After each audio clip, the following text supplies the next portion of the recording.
नमस्कार विद्यार्थी।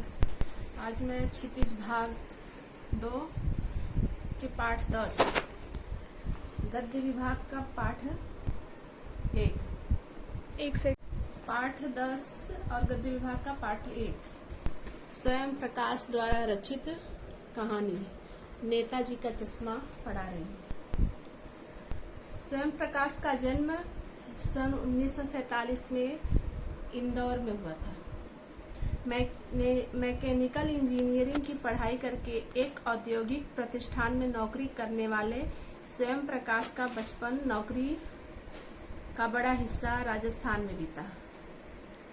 बाद में ये भोपाल में वसुधा पत्रिका के संपादन से जुड़े। 8वें दशक में उभरे स्वयं प्रकाश आज समकालीन कहानी के महत्वपूर्ण हस्ताक्षर है। उनकी 13 कहानियां प्रकाशित हो चुकी है, जिनमें सूरज कब निकलेगा, आएंगे अच्छे दिन भी, आदमी जात का आदमी और संधान उल्लेखनीय है। मध्यम वर्गीय जीवन की कुशल चितेरे स्वयं प्रकाश कहानियों में वर्ग शोषण के विरुद्ध चेतना है और हमारे सामाजिक जीवन में जाति, संप्रदाय और लिंग के आधार पर ही नेताजी का चश्मा। उन्होंने एक कहानी लिखा है जो इस प्रकार है।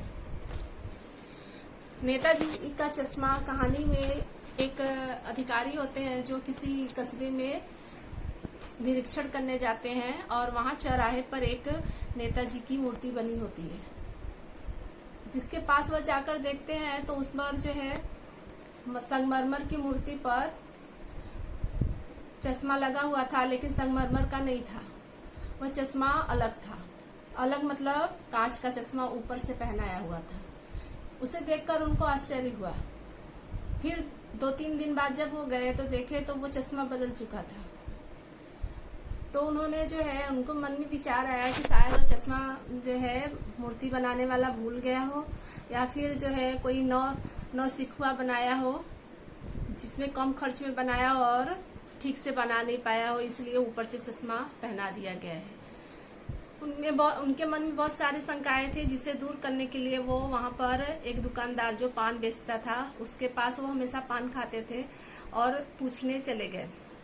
तो पान वाले ने बताया कि यहाँ पर जो है एक चश्मा बेचने वाला है, वह अलग अलग चश्मा रोज पहना देता है और उसका नाम उन्होंने कैप्टन बताया। कैप्टन नाम सुनते ही जो अधिकारी थे हालदार साहब, उनके मन में कैप्टन नाम से उनको लगा कि कोई रिटायर जो है ऑफिसर होगा मिलिट्री का, ऐसे मन में विचार आया। एक दिन वो जो है आए और उनको कैप्टन से मिलने की इच्छा हुई तो देखा कि कैप्टन जो था एक मरियन सा व्यक्ति था और वह जो है उसका कोई दुकान भी नहीं था। वह छतरी लगाकर वहां पर चश्मा बेचा करता था और जो है चश्मा जो किसी ग्राहक को पसंद आ जाता तो नेताजी के मूर्ति से उतार कर वो चश्मा बेच देता और उसकी जगह पे दूसरा चश्मा पहना देता। लोग उसका मजाक बनाते, लेकिन उसे कोई फर्क नहीं पड़ता। उसको ऐसा लगता था कि नेताजी का चश्मे के बिना मूर्ति अधूरा है और वह लगा देता था चश्मा।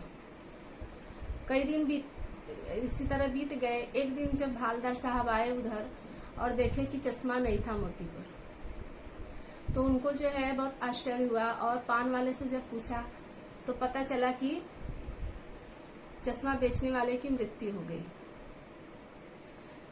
उनको सुनकर बहुत दुख हुआ और जो पान वाला था वो पहले मजाक बनाया करता था। वो कहता था कि जब कैप्टन उन्होंने पूछा कि कैप्टन कोई रिटायर ऑफिसर है तो बोले कि वो क्या जाएगा फौज में, लंगड़ा है। इस पर उनको दुख हुआ क्योंकि हम किसी के देश प्रेम पर उसका मजाक नहीं बना सकते और चश्मा वाला एक देश प्रेमी था। वह जो है नेताजी का सम्मान करके अपनी देशभक्ति प्रकट करता था। हालदार साहब उधर से जब बहुत दिन बाद गुजरे तो देखे चश्मा कोई पहनाया नहीं था। उनके मन में ऐसा विचार आया कि शायद देशभक्तों की यहाँ पर कमी हो गई है देश में और देश के लिए वह बहुत चिंतित हुए। तब से वह उस पान के दुकान वाले उनके दुकान पर नहीं रुकते थे और सीधे चले जाते थे। कुछ दिन बाद जब है उस मूर्ति के पास जब आने वाले थे तो अपने ड्राइवर को बोले कि वहां पर जो है जरा भी नहीं रुकना, सीधा गाड़ी ले लेना, पान हम आगे जाके खाएंगे। और जैसे ही उसके पास पहुंचे वैसे ही देखा कि उसके नेताजी के मूर्ति पर सरकंडे का चश्मा लगा हुआ था और उन्होंने जल्दी से गाड़ी रुकवाई और जाकर जो है पास में मूर्ति के जाकर भाव विभोर हो गए। यह देखकर जो है उनका ड्राइवर बहुत आश्चर्यचकित हुआ कि पहले तो इन्होंने यहाँ पर रोकने से मना किया, अब जो वहां पर मूर्ति के पास जाकर इतने खुश दिखाई दे रहे हैं। उनकी खुशी का यह मतलब था कि उन्हें यह विश्वास हो गया कि आज भी देश में देशभक्तों की कमी नहीं है। भले जमाना बदल गया है लेकिन देशभक्ति अभी भी लोगों के दिलों में कहीं न कहीं बाकी है, जो किसी न किसी प्रकार प्रकट होती है। तो देशभक्ति को प्रकट करने के लिए यह जरूरी नहीं है कि हम सीमा पर जाकर लड़ाई करें दुश्मनों से। हम किसी भी प्रकार अपनी देशभक्ति प्रकट कर सकते हैं। जैसे कि जो सरकारी चीजें हैं उसका जो है हम इस्तेमाल अपनी आवश्यकता अनुसार करें और जो प्राकृतिक संसाधन है उसका बचाव करें। अपने समाज, अपने परिवार, अपने गली मोहल्ले की सुरक्षा की जिम्मेदारी लें, अपने कर्तव्यों को समझें। ये भी एक प्रकार से देशभक्ति ही है।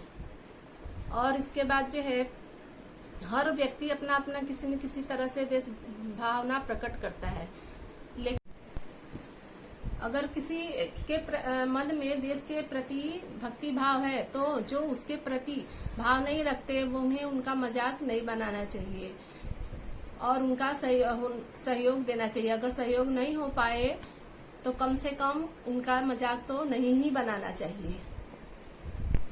धन्यवाद।